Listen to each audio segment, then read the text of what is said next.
В эфире телеканалов «Якутия-24» и НВК «Саха» мы вместе с главой Якутии Айсеном Николаевым подводим итоги января. Айсен Сергеевич, здравствуйте. Здравствуйте. В Якутии, как и по всей стране, набирает ход массовая вакцинация населения от COVID-19. До конца февраля в Якутию должно поступить 69,5 тысяч доз препарата. Расскажите, как в регионе проходит прививочная кампания? Безусловно, я считаю очень большим достижением всей нашей страны, отечественной науки, то, что в России, первая из стран, появилась вакцина, которую можно уже массово применять для борьбы с коронавирусной инфекцией. И очень отрадно то, что вот первые результаты ее использования, они крайне положительные. Вот те, кто у нас провакцинировался в декабре, у всех у них уже появились антитела. Вот, кто закончил курс вакцинации в декабре прошлого года. Сейчас у нас в республике поступило уже свыше 27 тысяч доз вакцины. Более 8,5 тысяч человек уже вакцинировались. И причем более 1000 уже получили вторую дозу вакцины. Конечно же, у нас основная масса идет по якутской вакцинации, но при этом в 23 районах республики также уже проходит массовая вакцинация. Мы ожидаем, что темпы вакцинации будут увеличиваться. Видим, что спрос со стороны населения достаточно большой на получение прививки. Конечно же, хватает и скептиков, которые пишут, что вот это все не помогает и так далее. Но на самом деле, конечно же, помогает. Так? Помогает. И поверьте мне, как руководителя оперативного штаба по борьбе с ковидом, вот многие сотни тысячи переболевших, они, конечно, вот сейчас пишут, в том числе и мне, что вот как плохо, что вакцины не было тогда, можно ли нам все-таки получить, потому что мы второй раз вот такое испытание, как коронавирус, конечно же, не хотим проходить. Вот, понятно, что должно пройти некоторое время, прежде чем люди, переболевшие ковидом, должны будут получать вакцинирование, но при этом вот те, кто уже болел весной, у многих из них уже антитела практически исчезли, и, соответственно, сейчас они вакцинирование уже могут достаточно уверенно проходить. У нас в республике на сегодняшний день 149 пунктов уже открыто. При этом мы считаем возможным еще их дальнейшее разворачивание в случае необходимости. Вот. Подготовлены специальные протокола по прохождению вакцинирования. Здесь, конечно, надо понимать, что так как это все-таки более сложная вакцина, нежели чем другие, так и все-таки это делается впервые, то, конечно, там процедура, она немножко, такая долгая, то есть анкетирование, проверки и так далее занимает определенное время. Но вместе с тем, еще раз хочу сказать, что и в целом по стране, и у нас в республике активно вакцинирование идет. В ближайшее время мы ожидаем поступления еще 17 тысяч доз. Ну и вот до конца февраля порядка 70 тысяч у нас уже на территории республики должно быть поставлено доз вакцины. В первую очередь вот «Спутник Ви» по вакцинированию против коронавируса. Айсен Сергеевич, я знаю, что вы уже тоже получили прививку от COVID-19. Расскажите, как вы себя чувствуете, были ли какие-то побочные эффекты? Я получил прививку «Спутник Ви». Чувствую себя замечательно. Никаких серьезных побочных не было. Немножко там чуть-чуть, может, какая-то ломота первые сутки, так, не более того. Вот. Никакого повышения температуры, ничего нет, все нормально. Вот. Я считаю, что, конечно, по возможности людям, особенности, которые контактируют с большим количеством людей, которые работают на таких должностях, работах, вот, те же медики, для них это обязательно, так, учителя, работники государственных органов, правоохранительных органов, работники социальной сферы, ЖКХ, работники жизнеобеспечивающих предприятий, конечно, им надо проходить вакцинирование максимально больше. Я всех призываю к этому. Почему? Потому что понятно же, что если человек заболевает, то вот эти массовые случаи заражения внутри семьи, внутри коллективов, они происходят именно из-за того, что человек, даже и не зная, что он заболел, в конечном итоге заражает большое количество людей. И в итоге самое страшное, у нас же люди умирают. Вот по республике у нас уже свыше 450 человек, которые погибли от коронавируса.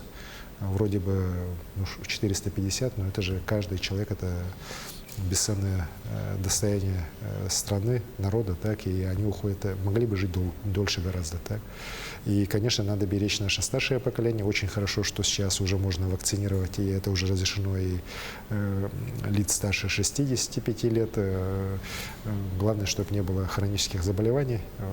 Все-таки вот я считаю, что этим надо пользоваться и максимально вакцинироваться. В феврале начнется отчет правительства Якутии по итогам года. Традиционно он проходит с выездом в районы нашей республики, в поселения. Как в этом году будет организована работа с учетом тех ограничений, которые были введены из-за коронавируса? У нас была достаточно такая оживленная по этому вопросу дискуссия в правительстве, как проводить отчет. Конечно же, хотелось бы провести его, как обычно, с выездом до каждого наследия нашей республики, собраниями общественности. Людям этот формат всегда нравится. Но, конечно же, ограничения, которые введены на территории республики, надо соблюдать всем, в том числе и правительству республики. Поэтому принято решение, что в этом году они пройдут онлайн, в онлайн-формате, через системы видеосвязи. Ну и, конечно же, то, что вот у нас большинство сейчас уже населения республики имеет возможность прямого доступа к интернету, тем более высокоскоростного интернета, почти 86% населения, то мы должны этим пользоваться. Поэтому 6 февраля это начнется через НВК «Саха», в прямом эфире. Будет отчет и председателя правительства отдельный, будут выступать и первые зампреды со своими курирующими министерствами, зампреды правительства со своими курирующими министерствами. И вот 6 по 27 февраля предполагается такое проведение прямых эфиров, в течение которых будут приниматься и звонки, и WhatsApp вопросы, и через OneClick тоже будут определенное количество вопросов тоже поступать. Я считаю, что это позволит максимально как раз весь спектр вопросов рассмотреть. Министрам тоже дано поручение по своим рабочим группам, по районам, отдельные тоже ВКС устраивать. В принципе, это тоже возможно сейчас с использованием той же системы, Zoom и так далее. Поэтому я считаю, что в этом году, несмотря на пандемию, отчеты состоятся, будут составляться обязательно протоколы по каждому наследку, как обычно, по каждому району, для того, чтобы правительство в своей работе в 2021 году руководствовалось этими результатами в том числе. Якутию признали самым цифровым регионом в России. Об этом объявили на Гайдаровском форуме в Москве. Какие планы в этом направлении у региона на ближайший год? Безусловно, цифровизация такого огромного региона, как Якутия, она абсолютно необходима, абсолютно нужна. Я всем говорю, что именно ускоренная цифровизация, она в том числе помогла нам по борьбе с ковидом, когда и была запущена и облачная поликлиника, когда у нас появилась возможность телемедицинских консультаций. Для многих это очень интересно, да, но за прошлый год у нас 15 тысяч телемедицинских консультаций в рамках борьбы как раз с ковидом было жителями республики Саха-Якутия получено, причем в самых далеких наших наследях. И это, безусловно, спасло сотни жизней людей. Это тоже факт. И если бы у нас не было такой широкой цифровизации, проведенной последние годы, конечно, этого результата мы не достигли бы. В прошлом году я считаю, что очень хороший результат, то, что, несмотря на все сложности, выполнены планы все по строительству оптоволоконных линий связи. И, как я уже сказал, 86% населения сегодня имеет к ней доступ. Это очень хорошая цифра.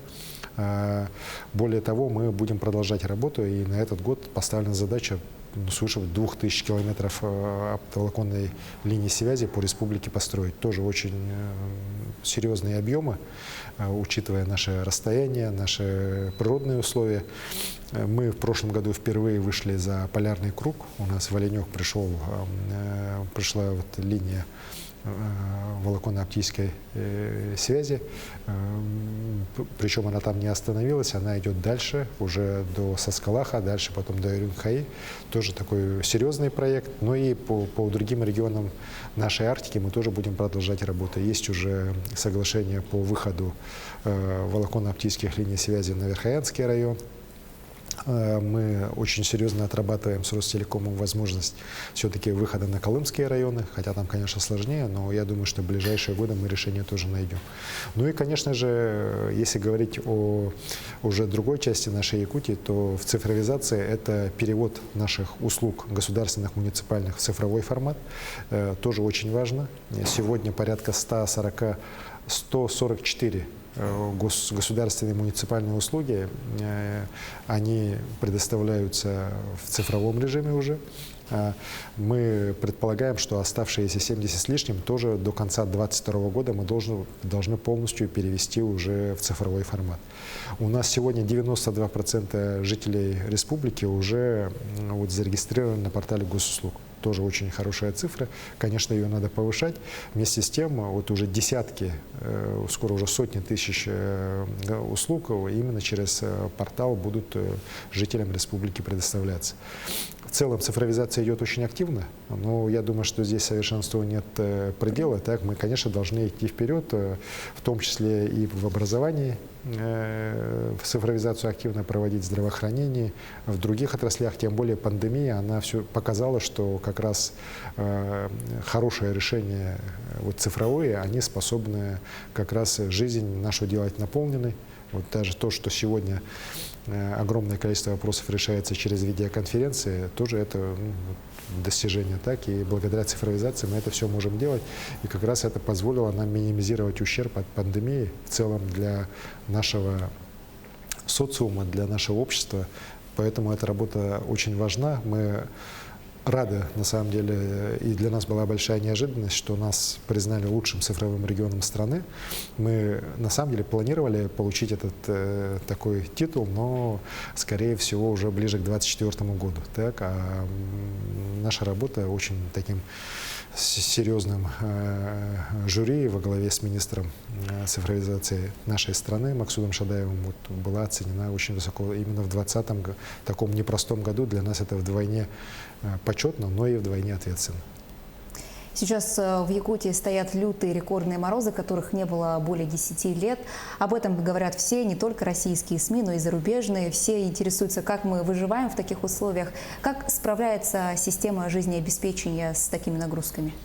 Безусловно, морозы этого года, они достаточно серьезные. Так. Сказать, что таких морозов у нас никогда не было, тоже нельзя, но такая достаточно долгая, продолжительная их устойчивое, скажем так, наличие на территории республики, на самом деле порядка 10 лет такого уже не было, когда на всей территории Якутии стоят морозы в районе минус 50 градусов. Недавно президент страны мне звонил, как раз спрашивал и про борьбу с ковидом, и в том числе про наши морозы, про то, как мы справляемся с ними. Поблагодарил за работу в этом направлении, что у нас мы на самом деле аномальные для всех, кроме якутян, морозы воспринимаем как данность, так и достаточно успешно преодолеваем такой отопительный сезон непростой. У нас свыше 1100 котельных работает по республике, если не ошибаюсь, 3500 километров у нас теплосетей. И, конечно, все это содержать необходимо сейчас в очень таком исправном состоянии. У нас запрещены всяческие плановые ремонтные работы по всем теплоснабжающим, энергоснабжающим, водоснабжающим организациям. Только аварийные и восстановительные работы в случае необходимости. Количество аварий у нас при этом в 3 раза ниже, чем за аналогичный период прошлого года. Я считаю, что это хороший показатель работы жилищно-коммунального хозяйства на сегодняшний день. Конечно, проблемы есть, они возникают и в маленьких деревнях, и в крупных наших городах. Но вместе с тем самое главное, что мы с этим справляемся. Уверен, что и в дальнейшем и правительство, и муниципальные наши образования будут очень четко контролировать совместно с нашими крупными, вообще с целым предприятием жилищно-коммунального комплекса прохождения отопительного сезона. И мы сезон все-таки закончим без проблем. Тем более мы все-таки надеемся, что уже в ближайшее время эти 50-градусные морозы чуть сменятся, чуть уже теплее станет. Так, как мне недавно говорили наши коллеги-коммунальщики вот, никогда не думали, что минус 40 будет для нас уже такой, ожидая той температурой, которую мы очень ждем. Но надеемся, что в ближайшее время, в феврале, это уже наступит. Айсен Сергеевич, большое спасибо. Итоги января мы подвели вместе с главой Якутии Айсеном Николаевым.